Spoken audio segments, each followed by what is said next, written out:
Bonjour à vous les intermouettes et bienvenue dans ce nouvel épisode de Techniquement ce qu'il faut savoir.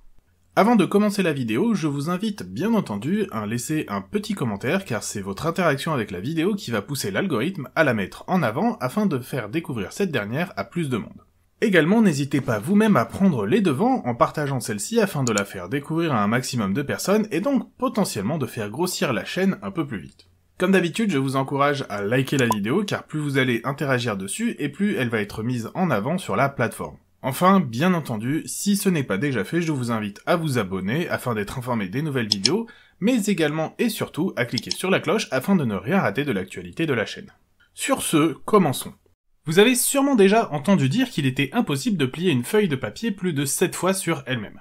Pourtant, cette affirmation qui circule comme une croyance populaire peut sembler étrange, tant plier des feuilles n'est en soi pas si compliqué. Tout le monde a déjà fait à l'école primaire un avion ou une cocotte à papier, et il existe même un art spécifique lié au pliage de papier, l'origami. Comment alors pourrait-il être impossible de réussir à plier une feuille plus de 7 fois? Cette affirmation est-elle vraie ou est-ce juste une simple légende urbaine? C'est ce que je vous propose de voir ensemble dans cette vidéo. Pour commencer, il faut établir clairement ce que signifie l'affirmation « il est impossible de plier une feuille de papier plus de 7 fois sur elle-même ». Bien entendu, il ne s'agit nullement de plier la feuille à différents endroits qui n'ont aucun lien les uns avec les autres. Comme par exemple en pliant 2 fois sur eux-mêmes chacun des coins d'une feuille, ou en pliant cette dernière en accordéon.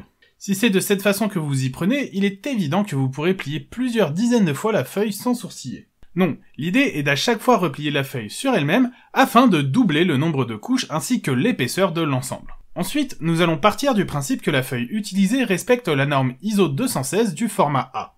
En gros que vous allez prendre une feuille au format A4 standard. Une feuille donc tout ce qu'il y a de plus ordinaire, sans dimension extravagante. Et également avec un grammage plutôt bas, donc pas une feuille cartonnée très épaisse. Mais également pas non plus extra fine comme du papier à cigarette, histoire d'être quand même assez solide. Maintenant que ces deux définitions sont posées, il est temps de commencer notre analyse. Vous commencez donc avec une feuille A4. À l'étape 1, vous la pliez en deux. Vous obtenez ainsi une feuille 2 fois plus petite, de format A5 contenant 2 couches. L'étape 2 va consister à plier cette double feuille A5 une fois sur sa longueur pour obtenir une feuille au format A6 contenant 2 fois plus de couches mais étant également 2 fois plus petite. Cette feuille contient donc maintenant non pas 2 mais bien 4 couches. Si vous avez un peu l'œil, vous voyez normalement se profiler dans le problème les puissances. En effet, à chaque étape, le nombre de couches est multiplié par 2 et la dimension de la feuille est lui divisée par 2. Nous n'avons ainsi pas besoin de réellement faire les calculs à chaque étape et pouvons prendre un raccourci mathématique. Et si vous avez déjà un peu cuisiné, ce principe peut vous rappeler celui de la feuille repliée sur elle-même de la pâte feuilletée. D'ailleurs, si jamais vous vous demandez s'il y a réellement 1000 feuilles ou pas dans un millefeuille, je vous conseille d'aller voir cette vidéo magnifique avec des effets spéciaux qu'envirait Michael Bay par un gars extrêmement talentueux qui, dit-on, peut vous apporter la chance pour vos examens pour peu que vous vous frottiez le front avec une photo de son auguste personne. Bon, plus sérieusement, il est tout à fait envisageable de reprendre ce qui a été fait pour la pâte feuilletée en modifiant afin d'ajuster le calcul au fait qu'il n'y a pas ici une feuille pliée en 3 mais en 2. Cette vidéo sur la pâte feuilletée est vivement conseillée si vous n'êtes pas très à l'aise avec les maths. Quoi qu'il en soit, je vais considérer que l'exercice ayant déjà été fait, je peux me permettre de sauter quelques étapes ainsi que les explications détaillées. Justement, en parlant d'étapes, l'utilisation des puissances sur votre feuille va donc se faire ainsi. Au départ, soit à notre étape 0, la feuille n'est pas pliée et son nombre de couches est égal à 2 puissance 0, soit 1. À l'étape 1, la feuille est pliée pour la première fois, son nombre de couches est donc égal à 2 puissance 1, soit 2. À l'étape 2, la feuille est repliée à nouveau sur elle-même, son nombre de couches passe donc à 2 puissance 2, soit 4. En toute logique, si le numéro de l'étape est n, alors le nombre de couches est égal à 2 à la puissance n. Pour les 7e et 8e étapes, qui sont d'après l'affirmation la dernière possible et la première impossible, nous devrions donc avoir 2 puissance 7 soit 128 couches et 2 puissance 8 soit 256 couches. Oui, ça fait beaucoup de couches, mais les puissances ça peut aller quand même très très vite. Ça fait beaucoup d'épaisseur, certes, mais en même temps, on se dit que ça ne paraît pas si monstrueux et que ça doit quand même être possible de plier. Après tout, on se retrouve bien avec des ramettes de papier A4 vendues par 500 feuilles.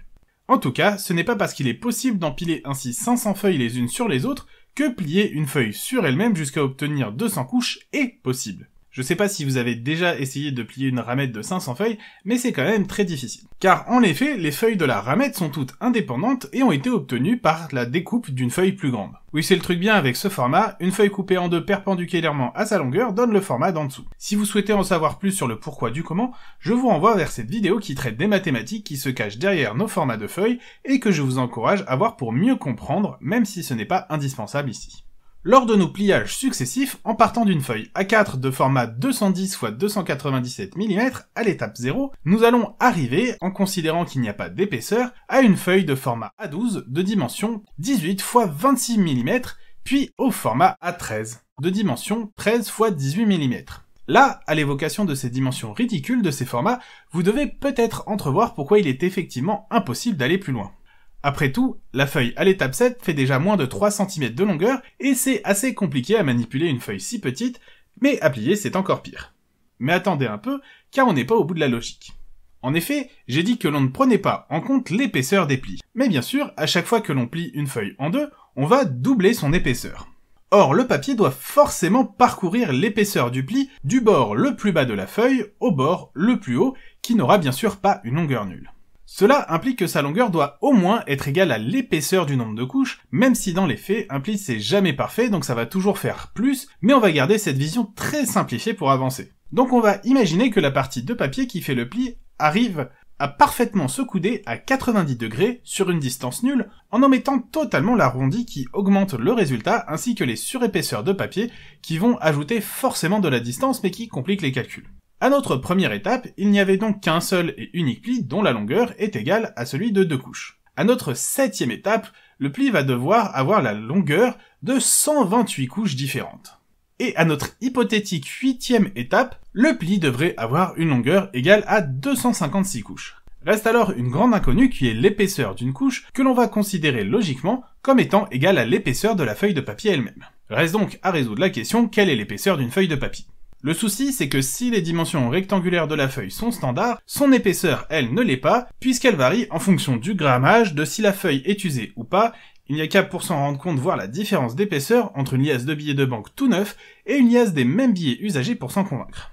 De fait, nous allons encore une fois simplifier un peu notre problème en prenant un papier très fin de 60 grammes par mètre carré. Il nous suffit alors de mesurer l'épaisseur d'une ramette de 500 feuilles, qui est de 4,8 cm, puis de diviser cette taille justement par les 500 feuilles pour obtenir l'épaisseur d'une seule feuille qui est de 96 micromètres. On va être très gentil, on va arrondir par défaut en considérant que la feuille est même plus fine avec une épaisseur de 90 micromètres. C'est faux, mais pour les calculs c'est mieux. Comme ça, non seulement on va se simplifier les calculs, mais en plus ça donne un avantage supplémentaire pour la feuille. Du coup, lorsque l'on effectue le 7e pli, nous allons nous retrouver avec une feuille qui doit avoir 128 couches, ce qui représente une épaisseur de 0,09 mm x 128 feuillets, ce qui nous donne une épaisseur de 11,52 mm. Si vous souhaitez plier la feuille une 8e fois, vous atteindrez donc alors théoriquement une épaisseur de 23 mm pour une feuille qui, avant d'être pliée, n'avait une longueur que de 26 mm. Du coup, lorsque vous souhaitez effectuer votre 7e pli, vous devez vous retrouver avec une feuille qui doit contenir 256 couches, soit environ 23 mm d'épaisseur. Dans un monde idéal où la feuille serait assez souple pour être capable de se couder parfaitement à angle droit sur une distance nulle, avec une telle épaisseur, il serait envisageable de plier cette pauvre feuille une 8e fois sur elle-même, mais il faut se rendre à l'évidence que nous ne sommes pas dans un tel monde idéal. Que la feuille possède en réalité une certaine rigidité arrondissant à chaque fois les plis, et ce d'autant plus que l'épaisseur des couches est importante. Il est donc parfaitement impossible de plier une feuille A4 plus de 7 fois sur elle-même, et donc oui, cette affirmation que l'on pourrait prendre pour une légende urbaine est en fait parfaitement fondée. Techniquement, ce qu'il faut savoir, c'est qu'il est mathématiquement impossible de plier sur elle-même une feuille A4 plus de 7 fois. En effet, le pliage d'une feuille implique une augmentation du nombre de couches qui détermine l'épaisseur de l'ensemble suivant une loi de puissance. Chaque pli double le nombre de couches et par concomitance l'épaisseur de l'ensemble. Or, on remarque que derrière cet énoncé simple d'impossibilité factuelle se cache en réalité une limitation concrète puisque le 8e pli devrait avoir une épaisseur quasi égale à la longueur de la feuille elle-même. On serait tenté de se dire que l'affirmation est certes vraie pour une feuille au format A4, mais qu'il suffirait de prendre une feuille bien plus grande pour contourner ce blocage. C'est à la fois vrai et faux. Effectivement, une feuille plus grande permettrait logiquement d'effectuer un nombre de plis supérieur. Cependant, notre cerveau n'est pas en capacité de réellement estimer à sa juste valeur la loi de puissance qui régit l'épaisseur de l'ensemble, qui est LA donnée limitante de notre problème. Si l'on prend par exemple une feuille A0, qui a pour dimension 842 x 1189 mm, soit quand même une longueur de près d'1,20 m, on se dit qu'il doit être aisé avec une si grande feuille d'effectuer une dizaine de plis. Et pourtant, en effectuant les calculs, il apparaît que bien que la longueur de départ soit 4 fois plus grande que notre feuille A4, il n'est possible d'effectuer qu'un seul petit pli supplémentaire. Résultat particulièrement décevant en contraste de l'effort déployé. Car les puissances régissant l'épaisseur de l'ensemble, que notre cerveau n'appréhende pas de façon correcte, impliquent qu'il est assez rapide d'arriver au moment où le pli à effectuer soit bien plus important que la longueur de la feuille disponible. Mais nous ne sommes pas condamnés à n'utiliser que des feuilles au format standard, et puisque seule la longueur de la feuille importe dans cette histoire, il est conseillé de mettre l'effort sur la longueur au détriment de la largeur. C'est un peu triché, mais bon, c'est pour le record. Et cela fait que nous ne sommes nullement condamnés à voir ces valeurs faméliques de pliage. Avec un rouleau de feuilles, il est parfaitement possible d'avoir une longueur importante pour potentiellement réaliser l'opération du pliage quelques fois de plus. Mais du coup, quel est le record dans le domaine ? Eh bien, il est semble-t-il détenu depuis 2012 par une équipe d'une quinzaine d'étudiants et d'étudiantes en mathématiques de Southborough, dans le Massachusetts, qui ont utilisé un gigantesque rouleau de papier toilette long de 1,2 km, rien que ça, assemblé spécialement pour battre le record.